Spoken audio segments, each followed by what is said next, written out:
Hello everyone, আসসালামু আলাইকুম। মেহেন daily blog থেকে আমি চলে আসলাম নতুন আরেকটি ভিডিও নিয়ে। আমার ভিডিওটা যেখান থেকে দেখছেন আশা করি সবাই ভালো আছেন, সুস্থ আছেন। আলহামদুলিল্লাহ, আমিও আপনাদের দোয়ায় অনেক ভালো আছি, সুস্থ আছি। এই তো আজকে আমি গিয়েছিলাম আমার আন্টির বাসায়। তো আমি দেখেছি আন্টি হাঁসের মাংস রান্না করছে, আর এই সমস্ত বাটা মশলা দিয়ে। তো আমি রান্নাটা তোমাদের সাথে শেয়ার করলাম। আমার আন্টির হাতের রান্না কিন্তু অনেক মজা হয়, আমি তো আগেই বলেছি। তো মনে করলাম যে আজকে আমি রান্নার ভিডিওটাও ছাড়ি। আমার আন্টি অনেক শখ করে, বলে যে তুমি আমার রান্নার ভিডিওগুলো ছাড়ো, তুমি তো ইউটিউব চ্যানেল খুলেছো, তো তারা দেখে অনেক কী করবে। তো আমি সেই জন্য আন্টির রান্নার ভিডিওটাই ছাড়ি। তোমরা কে কেমন মনে করো জানি না, কিন্তু আমার ভালো লাগে যে সে এই জিনিসটা দেখে অনেক খুশি হয়। তো সেই জন্য আমিও রান্নার বাড়ার ভিডিওটা এই জায়গায় তোমাদের সাথে শেয়ার করি। এই তো প্রথমে দিয়ে দিল পেঁয়াজ বাটা, তারপরে যাবতীয় মশলা ছিল, তো ওই মশলাটা দিয়ে দিয়েছে। এখন ভালো করে কষাতে হবে। এই যে কষানোর পর তেল উঠে গিয়েছে।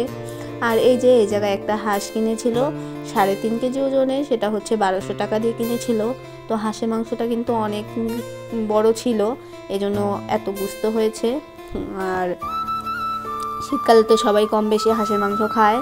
আর এদিকে হাঁসের মাংসটা কষিয়ে এবার এর মধ্যে ভেজে রাখা আলু ছিল, তো আলুগুলোও দিয়ে দিল।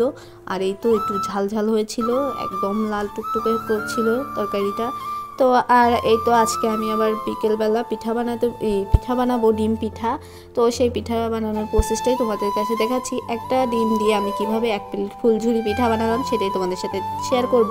প্রথমে একটা ডিম ফেটিয়ে এর মধ্যে দিয়ে দিলাম হচ্ছে চালের গুঁড়ো, তারপরে দিয়ে দিলাম কিছু ময়দা, আর দিয়ে দিলাম গুড়। আমার হাতে চিনি ছিল না, সেজন্য আমি গুড় দিয়েছি। আর এই তো একদম সহজ পদ্ধতিতে এই সাজটা প্রথমে গরম করে নিতে হবে, তারপরে চুবিয়ে এর মধ্যে দিয়ে তারপরে আবার তেলের মধ্যে দিয়ে দিতে হবে। এভাবে করে পিঠাগুলো বানিয়ে নেওয়া যাবে অনেক সহজে।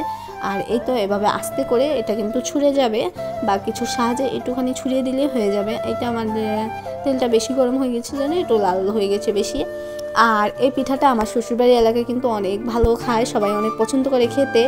আর এই পিঠাগুলো এত সুন্দর হচ্ছিল, এই যে দেখতে পাচ্ছ একদম ইজিভাবে ছুঁড়ে যাচ্ছে এর সাথে।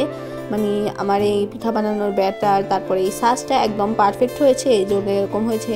তোমরাও বাসায় কিন্তু ট্রাই করে দেখতে পারো, অনেক সহজভাবে এই পিঠাটা বানিয়ে খেতে পারো। আর আত্মীয় স্বজন আসলে নাস্তা হিসেবে দিতে পারো।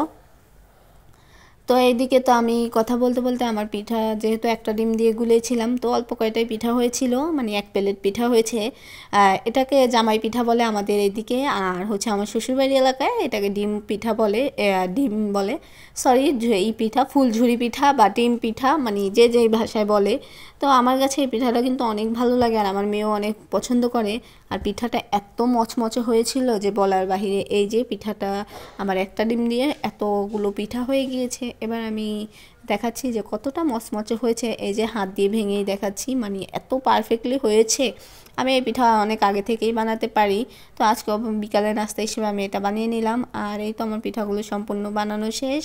তো আমার ভিডিওটা কেমন লাগলো সবাই অবশ্যই কমেন্টে জানাবে। আর আজকের ভিডিওটা এই পর্যন্তই। সবাই ভালো থেকে সুস্থ থেকো। আল্লাহ হাফেজ, আসসালামু আলাইকুম।